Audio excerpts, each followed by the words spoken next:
Hello, my name is Cornejo, and I'm with Joey Salon. And you're listening to the Delta Dimers, where we like to talk about basketball, NBA preferably, and sometimes local.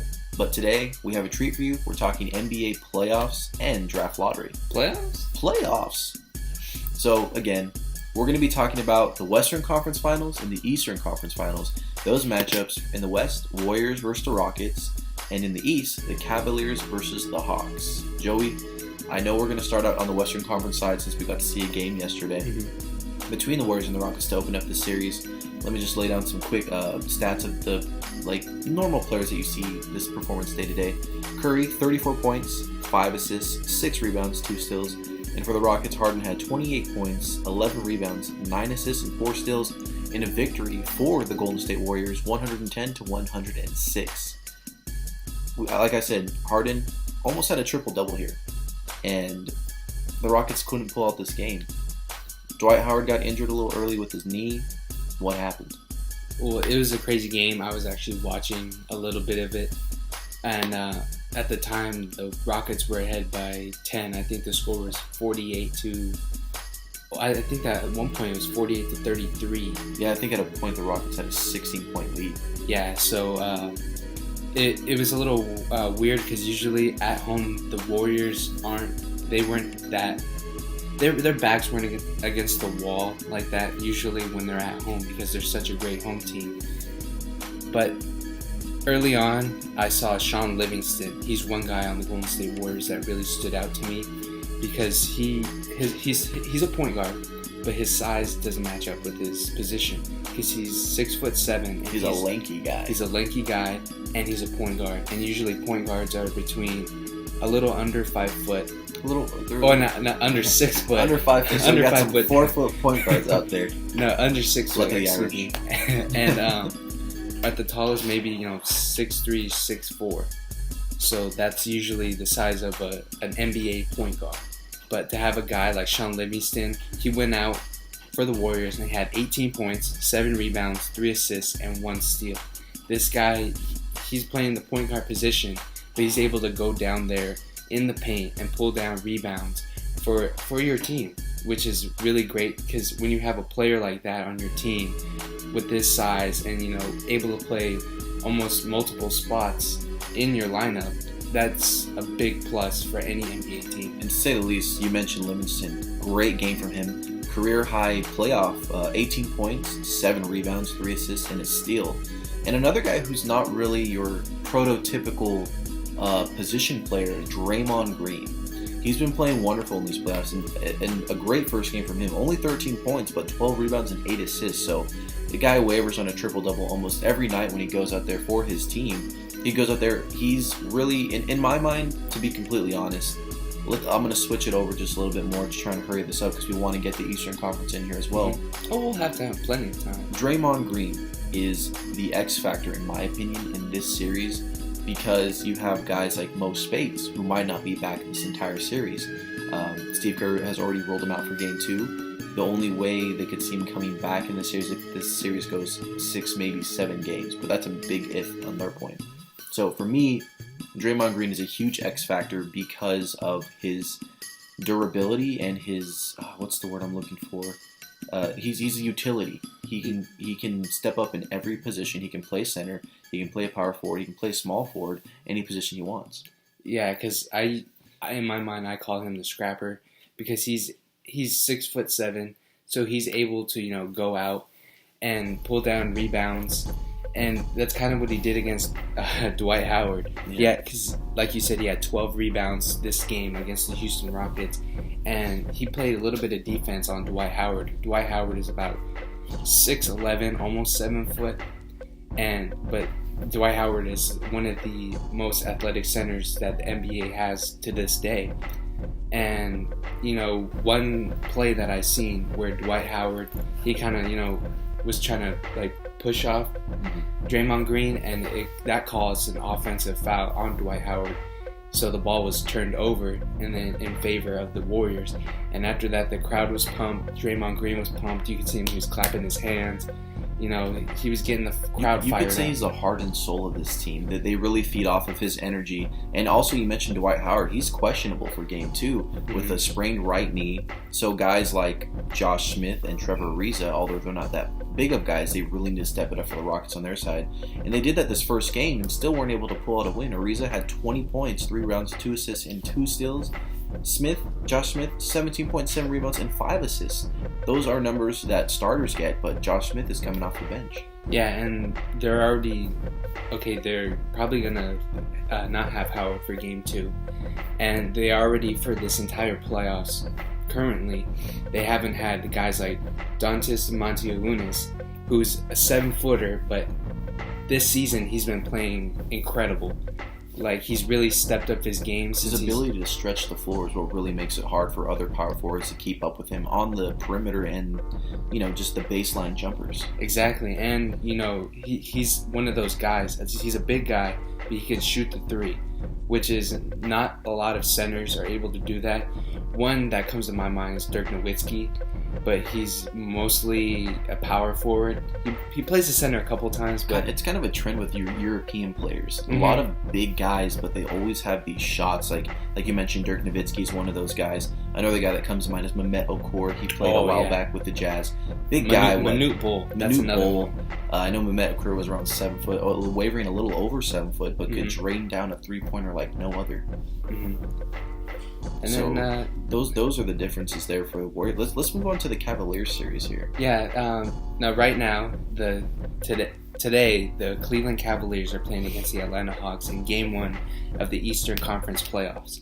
And I don't know if we're gonna stay biased, but I'm a LeBron guy. You can see it from my shirt. I'm not a Cavaliers fan, and I repeat, I am not a Cavaliers fan. But I love LeBron. LeBron's He's the man to me. So, if anything, I'm kind of rooting for Cleveland to win this series. He's a shining example of greatness throughout his entire career, on the court and off the court. Exactly. The things that he does on the court, in the game with his teammates, and then off the court, what he does for his community and, the global community as well. He's one of those guys that, a lot of people can say that they hate him, but in my mind, I love the guy. He's a great player. Well, what I always bring up and I say, because I myself, I'm a LeBron guy. I really enjoy his game. I enjoy him as a person. I'm not a Cavs fan, but I will be rooting for them in this series. But he's just a really stand-up guy. And people, what I say to people is, people just hate greatness. Oh, yeah. And they want to compare him to Jordan. But the thing is, between him and Jordan, they're 2 different positions. LeBron plays the forward position, and Michael Jordan played the guard position. He was strictly a shooting guard. He was strictly a shooting guard. He was an athletic shooting guard, and LeBron's an athletic forward. That takes nothing away from Michael Jordan at all. Michael Jordan was one of the greatest, if not the greatest right now. Obviously, LeBron has finished out his career. There's guys like Kobe Bryant that come into the conversation as well, but that's, different positions at the same time there. Yeah, because usually, if you want to really compare LeBron to a legend, you either want to compare him to guys like Magic Johnson or Oscar Robertson, who they were the facilitators. They could score, but as well as getting the entire team involved. Their mindsets, like LeBron's, is I don't have to score 40 for us to win. As long as I keep in the scoring lines of 25, but I will put up 7 assists. I'll get 10 rebounds a game, play defensively like no other. It's just the Cavalier series is going to come down to obviously how LeBron really guides that team. And on the Hawks side, you're going to look for guys like DeMarre Carroll to step it up. Paul Millsap. They have a really nice starting 5. There are no superstars on their team, but they're really more of just a chemistry drawn team. A couple all-stars this season, but like he said, there's no stars, like supreme stars like you would see that come up in the conversation regularly when talking about basketball. They have Al Horford, who I wouldn't say for the first time, but in a while that the Hawks have had him in a playoff series, because usually when the Hawks make the playoffs, they don't have Al Horford at the center position because he is injured. So this is great that they made it this far in somewhat of a weak East Conference, but still you can't downplay what they have done. this season and how far they've made it so far in the playoffs.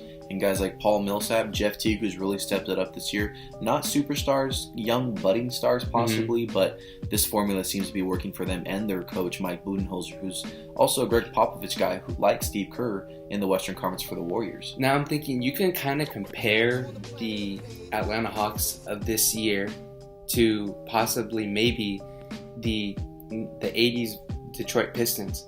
Like, they're not rough like the bad boys, but the players that they have on their team, they're stars, but they're not superstars. I agree with that to a certain line because Isaiah Thomas was a superstar.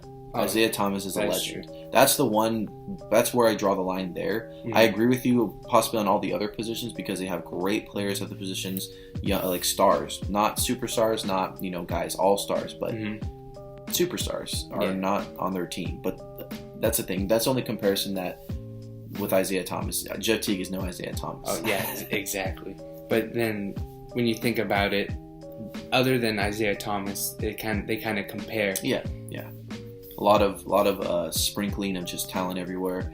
And real quick, let's just end this with a quick recap of what happened with the draft lottery and possibly who players might be going to and which teams are interested in them. Joey, why don't you read off the first the lottery picks for us? Okay. So the Minnesota Timberwolves won the number 1 pick in the 2015 draft for the first time. This is the first time they've been number 1 in the draft lottery. So congratulations to them. The number 2 pick goes to the Los Angeles Lakers, who after a rough season and to say the least, a couple of rough seasons to be exact.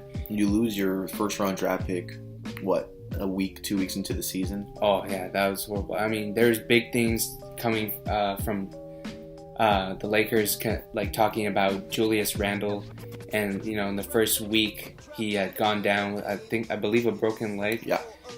So hopefully he can rebound for his for this next season coming up in the 2015-2016 season. And then the number 3 pick goes to the Philadelphia 76ers, who have been in the draft lottery for I don't know how long. Probably since the 76ers had Drew Holiday and Andre Iguodala. Yeah, even then it was still a struggle at some points, but gosh, yeah, they've been in the lottery for quite a while. They have a lot of nice young pieces on their team already, and to pick up another young piece like that, it's just going to do wonders for their team when they have everybody healthy and together. And then the 4th pick in the draft goes to the New York Knicks, who had a really rough season, especially for their star on their team, Carmelo Anthony, who chose to stay in New York instead of possibly going to the Chicago Bulls and making a run for a title. He decided to stay in his hometown of New York, but just for the money. I mean, it sounds good, staying local, staying home, but he just kind of did it for the money. That's just me. I think he kind of did it for the money. Because the Knicks don't really have a championship team. Mm-hmm. They have a couple good players, and then now during the season they traded Iman Shumpert, J.R. Smith, and Pablo Prigioni, 3 of some of their key role players. Yeah. Smith and Shumpert went to the Cleveland Cavaliers, who are in the Eastern Conference Finals right now, and Pablo Prigioni got traded. Conference Finals with the Rockets. Western Conference Finals with the Rockets. So, I've seen on Twitter what they've been saying: one man's trash is another man's treasure. And the really difficult thing about this for the Knicks is they were basically almost guaranteed a spot in the top 3, and they dropped all the way to 4. Yeah. Oh, and I also forgot to mention they waived their forward Amari Stoudemire, and he had signed with the Dallas Mavericks, who they made the playoffs but were eliminated in the first round to the Houston Rockets. And I go back to how the Knicks slipped back to number 4. The general manager for the Knicks was mentioning that now because they dropped to number 4, they're open to dealing that pick. They're looking to trade that pick. So I don't know. It's going to be rough for the Knicks, maybe for the next couple of seasons. Yeah. And the 5th pick goes to the Orlando Magic, who I think they could be on the rise for the future. Yeah, they got nice young pieces. They got Victor Oladipo, Nikola Vucevic, Elfrid Payton. Even Evan Fournier, a guy that I personally had followed his entire career from when he was drafted with the Nuggets. I remember sitting at a Wingstop with my friend Antoine. And we were sitting there. I said, I believe that guy's going to be a starter someday. He's going to start for a team soon. He goes, no, he's just going to go and he's going to go back to, Europe or whatever. What, 3 years later, he's starting for the Magic? I believe he's, on and off starter. Yeah. He's an on and off starter. But once they got rid of Flalo. Oh, yeah. Yeah. Yeah. And let's see. The 6th pick goes to local team, the Sacramento Kings. So hopefully they could, because they've been in the possibly the lottery draft for a really long time now. So hopefully they can find what they're looking for in this draft. And they haven't really had too much luck with their past couple ones. Ben McLemore has kind of been okay, but not to what they wanted. Not as consistent as everyone thought he would be. And especially Nick Stauskas. That was Sauce Castillo. Although that nickname's awesome, Sauce Castillo. Maybe a fan favorite, I don't know, but just not panning out. Yeah, and then a couple of years ago, Jimmer Fredette. He's no longer with the team now. He's with the Pelicans, correct? Yeah, the New Orleans Pelicans. But he was, I believe, the 7th pick in the 2012 draft, I believe. I think it was 2012. Yeah, but he's no longer with that team. So hopefully this year's draft pick works out for them. 7th pick goes to the Denver Nuggets, who had a really rough season so far. Firing their head coach after having big aspirations for this year. A lot of people were saying, it's gonna be hard to replace George Karl. But at the same time, you had a guy coming in there like Shaw, and young talent, young coach, and he worked under Frank Vogel with the Indiana Pacers, and no one really expected them to drop that low. Yeah. So, and then number 8 goes to the Detroit Pistons, who I believe after this year's draft, whoever they pick, they could make the playoffs next year. Yeah. Guys like Greg Monroe, Andre Drummond, Reggie Jackson, if they get him re-signed. And Brandon Jennings is still there, so and then they have some solid role players. And the 9th pick goes to the Charlotte Hornets. And I don't know what happened with this team. They made the playoffs last season as an 8th seed, but people had big hopes for them.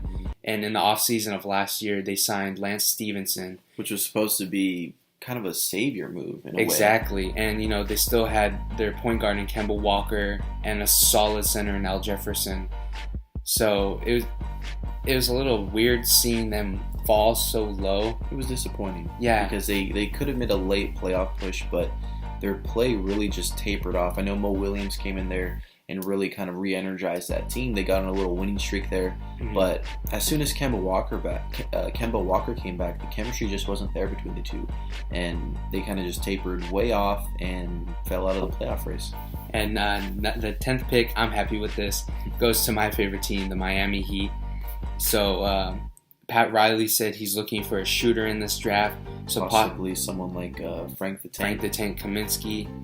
So look for possibly him if you're a Heat fan.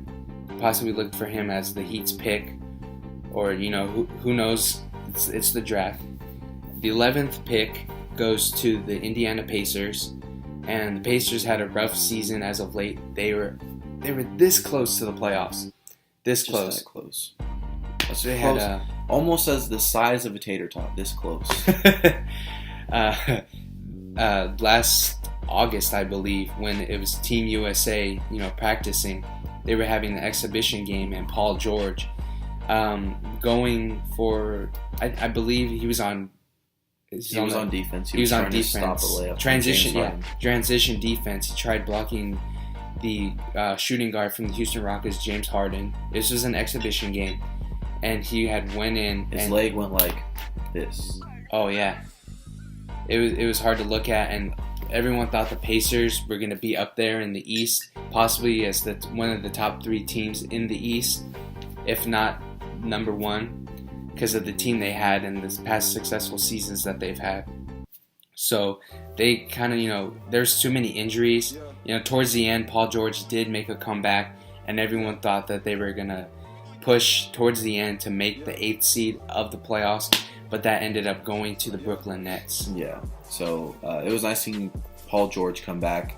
It was nice to see him get out there, drain some jumpers, just get some time in there on that leg, especially after sustaining the injury coming back so soon after the injury when people thought it was going to be out the entire year and a little bit more of the next offseason, but he came back quick. He was dunking, doing his thing. And, we move on to the number 12 pick, the Utah Jazz. A team kind of in limbo, a little interesting. They have some nice young pieces, guys like Dante Exum, Rodney Hood, Rudy Gobert this season really had a big emergence of a year. Possible consideration of a Defensive Player of the Year also, and even second team defense. He had a great season. They call him the Eiffel Tower. There you go. Because he's a French guy. But Gobert is really, I think he's going to be kind of the centerpiece of that franchise from this point, along with Gordon Hayward, who's been there. He's been a Jazz faithful, who's also a very talented young player. As well as Derek Favors. Derek Favors and a guy like Trey Burke.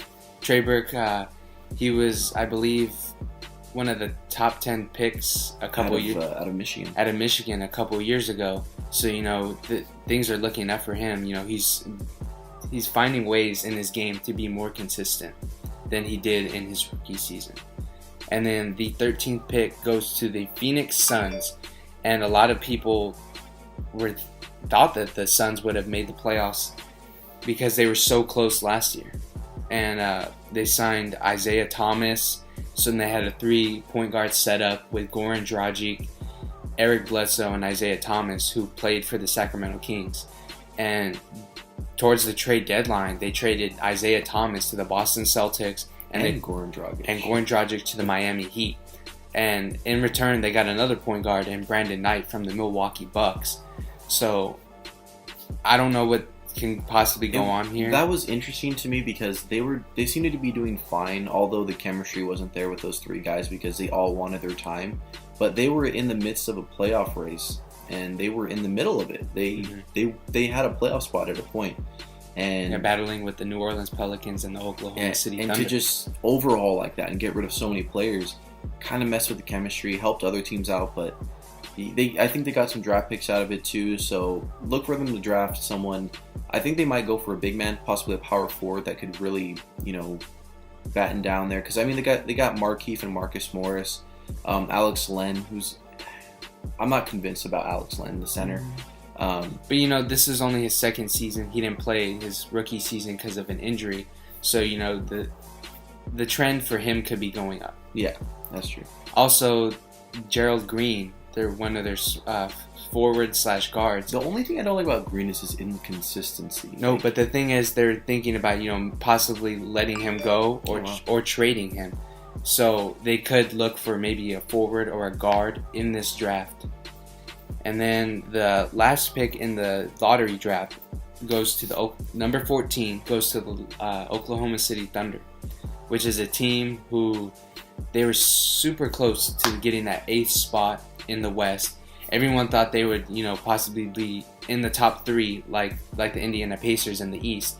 But the Thunder, they've had injuries possibly the whole season. Kevin Durant, Russell Westbrook, Serge Ibaka, and then you got to trade a bunch of guys. And they got some nice pieces back. They got Dion Waiters, DJ Augustine, Kyle Singler, Enes Kanter from the Jazz, who's a really young, talented center.